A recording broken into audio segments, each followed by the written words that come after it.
Welcome back, trainers. It's episode 3 of Pokémon Jeopardy. I'm your host, Professor Lorax. Thanks for joining me. We're back with 26 new clues to test your knowledge with all things Pokémon. Here are the rules on your screen. But if you just can't resist cheating, nobody's gonna know. Let's take a look at the new categories for episode 3. First up, we have mobile games. Those are the ones you've probably seen on your phone.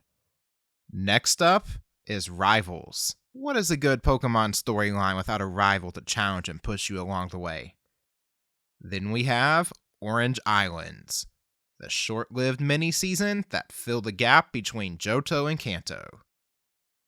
For our recurring Pokemon TCG category this week, we have Full Art Masterpieces. This category is all about the artwork that fills an entire card. And finally, you saw a preview last week during Final Jeopardy. We are continuing our Pokemon Centers category. If you missed it, this is where I show you a picture of a Pokemon Center, and you need to tell me the city, town, or area that it's located in. Let's get the game started off with the 5 most basic questions you'll see today.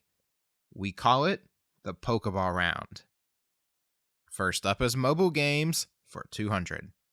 This game allows you to redeem the code cards you find in the physical Pokemon TCG packs.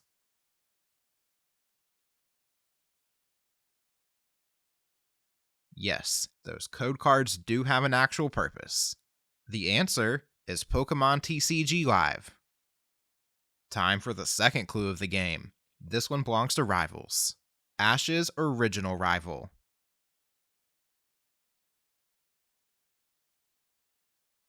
This rival is, of course, Gary Oak. Gary, he's the best! Gary?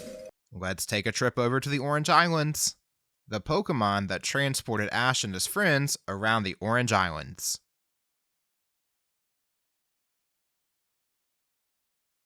The most commonly used sprite to illustrate water travel is Lapras. Let's take a look at some full art masterpieces. Who's missing from this card?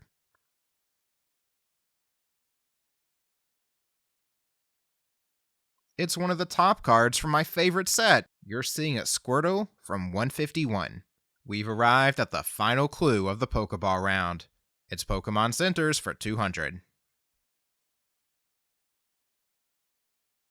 If you use the daycare and breeding mechanic, this was one of your most frequently visited spots in Johto.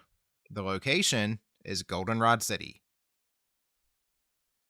Moving right along to the 400-point round, let's see how you do. In Pokemon Go, this is required for a Pokemon to level up and evolve. Taking a bit of inspiration from an item in the mainline games, you have to use Candy for all your leveling needs. We've got another rival for you, this time for 400. Ash's rival that introduced the first Blaziken into the series.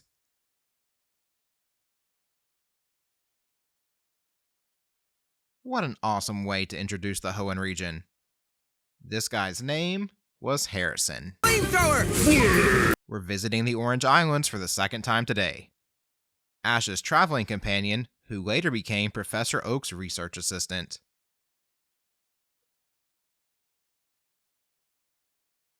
This time we're looking for Tracy. Traveling buddy! Huh?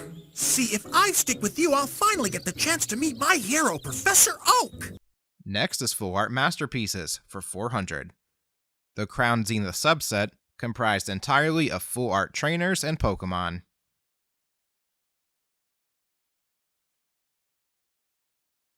These tend to be the main cards people are chasing when they rip these packs. It's called Galarian Gallery. The final clue of the 400-point round leads us to another Pokemon Center. Hopefully you can at least recognize the unique structure of this city. This one is Fortree City. Let's move on to the 600-point round. We've got another mobile game. This is the first set featured on Pokemon TCG Pocket.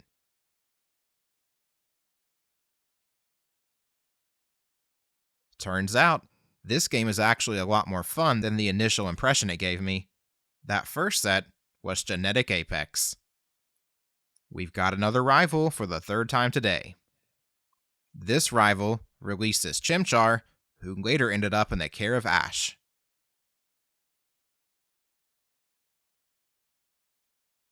There's no one you simultaneously loved and hated more than this trainer. Say it with me. It's Paul. So I guess that's the best you can do then. You're pathetic, just like always. The halfway point in the game brings us back to the Orange Islands.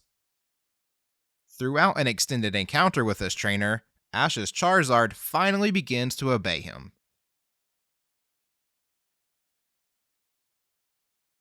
You may be more familiar with this trainer's Pokemon, the Poliwrath with the Golden Championship belt. Tad and his Poliwrath must be pretty experienced to pull something like that off. How many card collectors do we have in the audience? We're back to full art masterpieces. This sub-series of cards was featured in several Sword and Shield sets.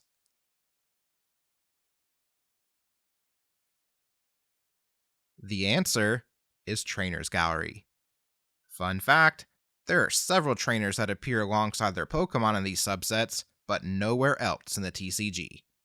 Here comes Pokemon Centers for the third time today. You should at least be able to get the region just based on the center design. It's the Paldea Pokemon League. We're getting closer to peak difficulty. Let's start the 800-point round. The Pokemon Online multiplayer battle arena game takes place here. It's worth 800, so I can't just ask you to say Pokemon Unite. If you slow down to read the text, you might see Eos Island mentioned. We've got another rival for you.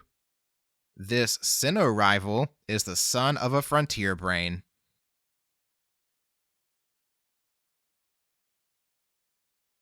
You know the trainer, but how familiar are you with his dad? This time, we're looking for Barry. I'm gonna have to give you a fine. Orange Islands for 800. While traveling around the Orange Islands with Ash, Misty caught this Pokemon.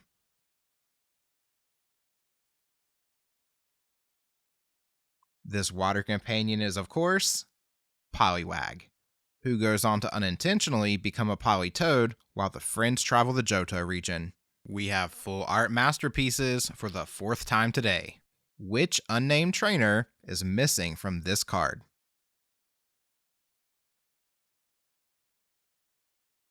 Short and simple, it's N. He actually got a lot of new cards in the new Journey Together set. On to Pokemon Centers for 800. Again, a very unique feature should stand out about this city.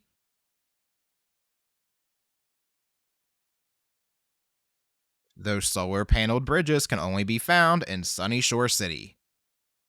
We're in the end game now. It's time for the Master Ball round, the most difficult part of the game. If you're starting to sweat, just remember, it's not actual money up for grabs. Just your feeling of self-worth for the next week. The 1,000-point round begins with mobile games. This mobile game was retired at the end of 2019.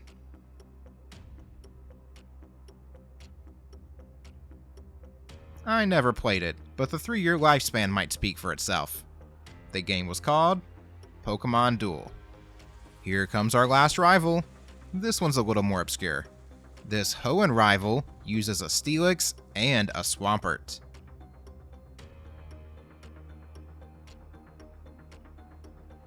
Maybe you can picture his face, but do you know his name? The rival this time is Morrison.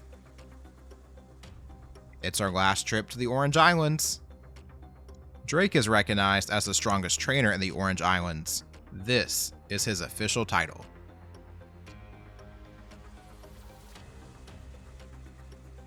Although this Drake does use a Dragonite, he is not considered a Dragon Master. It's a mouthful. Entering the arena is Drake, leader of the Orange Crew and the undefeated Pomelo Island Gym Leader. Here comes your final clue about those full art masterpieces. The artist that designed these cards. This is admittedly a very niche question. Hopefully I'm saying this right. The artist's name is so-so. Final clue on the board before Final Jeopardy. Let's take a look at our last Pokemon Center. If you're like me, this is only memorable because of how annoying it was to walk around these hills and buildings to get there. It's Fuchsia City. It is time for the best part of the game, Final Jeopardy, where at worst, you could end the game with absolutely nothing, but you also have a chance to completely double your score. But before you decide, you actually get to see the category. Professors. We've seen a lot of those throughout the Pokemon franchise. Make your wagers now. Alright, and here we go with the final clue of the game. You met this Pokemon researcher after traveling back in time to a region that would eventually become Sinnoh.